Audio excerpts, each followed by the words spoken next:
पातूर जुने बसस्थानकावर मनोज जरांगे पाटील यांच्या समर्थनार्थ सकल मराठा समाज बांधवाच्या वतीने रास्ता रोको आंदोलन। मराठा आरक्षणाच्या संदर्भात सुरू असलेले मनोज जरांगे पाटील यांचे आमरण उपोषण सुरू आहे।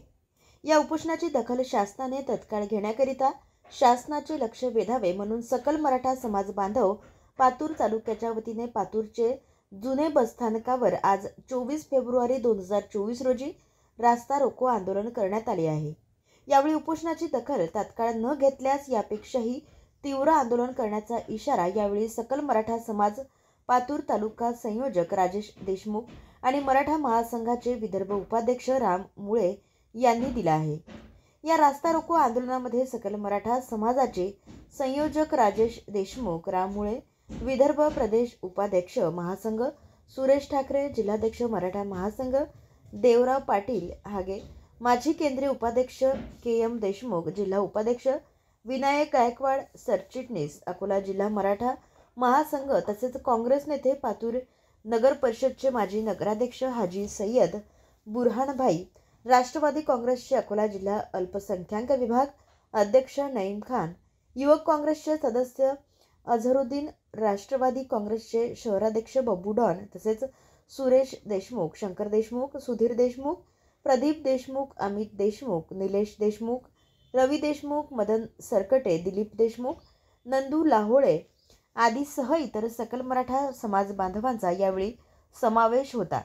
उपस्थित सर्व समाज बांधवांनी सहकार्य केल्याबद्दल सकल मराठा समाज बांधवाच्या वतीने संयोजक राजेश देशमुख यांनी यावेळी सर्वांचे आभार व्यक्त केले। किरण कुमार निमकंडेसह निखिल इंगळे, पातूर प्रतिनिधी। आज पातूर येथे सखे सोयऱ्याची अंमलबजावणी करण्याकरता रास्ता रोको आम्ही आंदोलन केलेलं आहे। शासनाने या आंदोलनाची दखल घेऊन सखे सोयऱ्याची अंमलबजावणी लवकरात लवकर करावी, नाही तर हे आंदोलन आम्ही अजून जास्त तीव्र करू।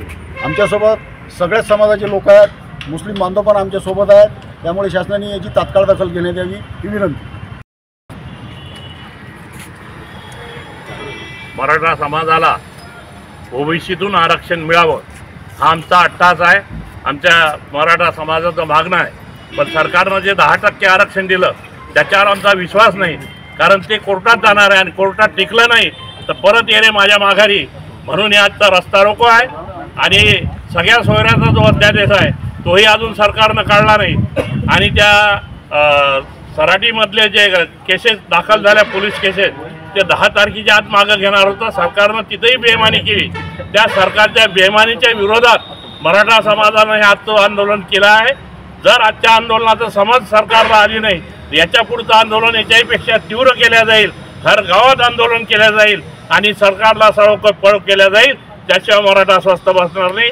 या आजच्या आंदोलनातून सरकारला इशारा है। उनकी मांग है कि मराठा आरक्षण मिलना चाहिए, तो इसके संदर्भ में आज दूसरी तरफ पक्ष भी यहाँ समर्थन दे रहे हैं। उसी तरह हम पातूर तालुका शहर कांग्रेस कमेटी से हम भी यहाँ समर्थन दे रहे हैं और हमारा मुस्लिम समाज भी आपके साथ खड़ा है। इसमें हमारी जो भी मदद लगी हम आपके साथ हैं। और एक मराठा लाख मराठा, मराठा भाइयों का आरक्षण मिलना ही चाहिए। एक मराठा लाख मराठा। मराठा आंदोलन की तरफ से जो पातूर में रास्ता रोको आंदोलन किया गया है, जो सगे सोयरे वाला अध्यादेश सरकार ने निकाली है उसकी अमलबजावनी होने को होना। मराठा आरक्षण एक जो आरक्षण है, जरांगे पाटिल ने जो ये डिमांड करी है कि भाई मराठों को आरक्षण होना चाहिए, यह प्रमाणे जो है तो सरकार ने मराठों को आरक्षण देने को होना, मराठों को आरक्षण मिलना चाहिए। इनके साथ में हमारा मुस्लिम समाज का पाठिंबा है। जिल्ह्यातील सत्यलढाच्या महत्त्वपूर्ण घडामोडी पाहण्यासाठी आपले Satyaladha YouTube news channel subscribe करा, बेल आयकॉनला क्लिक करा आणि रहा सदैव अपडेट। जाहिराती व बातम्यांकरिता संपर्क संपादक सतीश देशमुख 9970321817।